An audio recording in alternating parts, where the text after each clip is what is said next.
Hello friends, welcome back to another video. Today let's discuss about Beyond Meat, ticker symbol BYND, which hit all-time lows after their Q4 2021 earnings report recently. And even before that, the stock price has been trending lower and lower over the last 13 months, from the high of $221 in January last year to the current price of $44 at the time of recording this video. This is an 80% drop in the stock's value, so some of you may be wondering if this is finally a good time to buy the stock. So let's go through their earnings report to understand how their fundamentals look and see if we can determine a fair valuation so that we can discuss if the stock is currently a buy or not. Before we get going, I'd really appreciate if you can click the like button and subscribe to my channel, as this will motivate me to make more such videos. So let's take a quick look at Beyond Meat's business model before we get into their financials and valuation.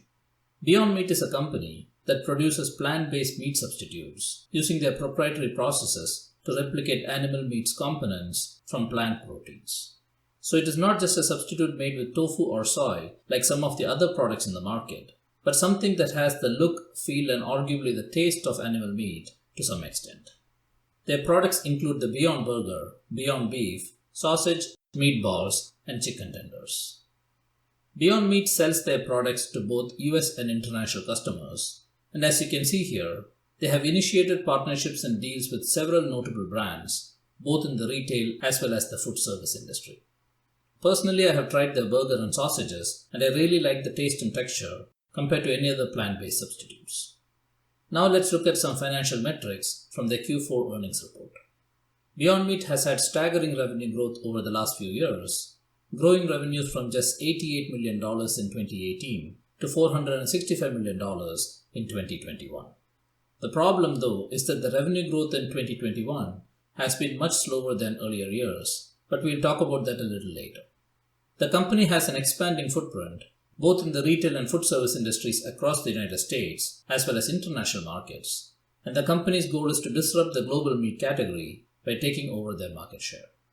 I like their marketing strategy of placing their products right in the meat aisle in retail locations, as that should entice more meat-eating customers to give their products a try. Looking deeper into the financials will give us some reasons as to why the stock continues to be out of favor over the last several months. As I mentioned earlier, the revenue growth has slowed down significantly in the recent quarters, and for Q4 2021, the revenue reported of $100.7 million was actually 1% lower than the Q4 2020 number. Another huge headwind reported for Q4 is the large drop in their gross margins from 24.9% to 14.1%. So really the biggest problem Beyond Meat has at this point is that they are not able to make sufficient profits to try and reduce the cash burn that they have to go through every quarter. As you can see here, their net loss for the quarter was $80 million, which basically means that they had to spend $180 million this quarter to sell $100 million worth of products. This is even more not desirable as they have not been able to increase their sales in any meaningful way in the recent quarters. As you can see here, the company is quoting softer demand, increased discounts, and loss of market share as the reasons for the drop in revenues, and these are things the company must really address in the upcoming quarters for investors to flock back into the stock. Until then, any major upswings in the stock price would likely be met with strong selling pressure. Here again, we can see that their consolidated 2021 revenues grew only 14% over the 2020 number, and even worse, their US retail revenues fell 8%. This is another big problem for the company, as retail is a segment that brings in more margins compared to food service. As for 2022, management expects to bring in revenues between $560 and $620 million, or an increase of 21 to 33% over 2021. However, for Q1 2022, they expect revenue growth to be modest, and they also mentioned that the gross margins for Q1 will likely continue to be under pressure. I think this will keep the stock price suppressed until they make some improvement to these metrics in Q2 and beyond. The company has a cash balance of $733 million, and their cash burn rate for 2021 was $180 million. So they still have adequate cash to cover for a few more years of operations, but there is always a minor risk of stock dilution in case they have to invest in more capex to bring back demand and cut costs further. They also have over $1 billion in long-term debt, but this is not due until 2027, so there is some time for the company to improve their margins and cash flows by then. Now with all this bad news out of the way, let's also discuss some positives. On the business side, the company continues to expand their partnerships and have a lot of things to look forward in 2022, including the expanded test with McDonald's, limited time offerings with KFC and A&W, and their partnership with Pizza Hut in Canada. In addition, their international exposure is also building up, including the new facilities in Netherlands and China that were put in production in Q4 2021. These could also start providing meaningful results this year.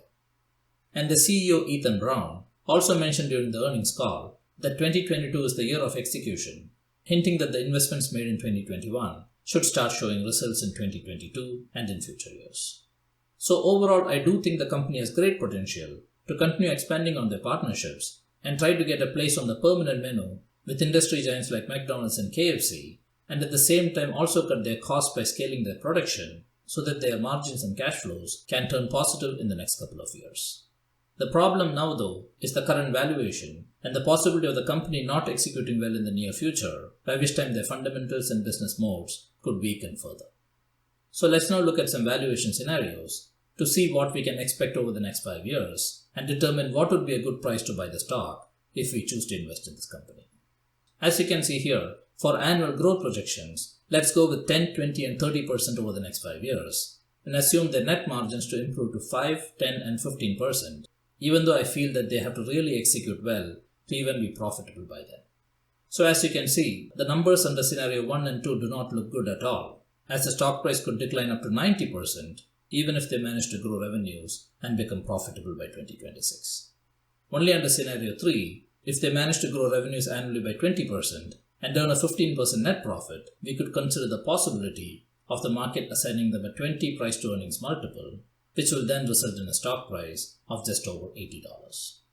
Of course, these are just my estimates, and the stock price could go much higher even tomorrow if there is any speculation based on news announcements, but from a fundamental point of view, it is prudent to invest in companies where the valuation makes reasonable sense. So given all this, I'll put the stock on my watch list only because I really like their products, but I'll only consider investing if the price drops to at least $25. Until then, it's a wait and watch game for me. Do let me know your thoughts on Beyond Meat and if you think my estimates make sense. And if you like this video, please don't forget to hit the like button and subscribe to my channel. And as a friendly reminder, I'm not a licensed investment advisor, so always do your own research before making any investment decisions. That's it for now. You have a great day and I'll see you in the next video.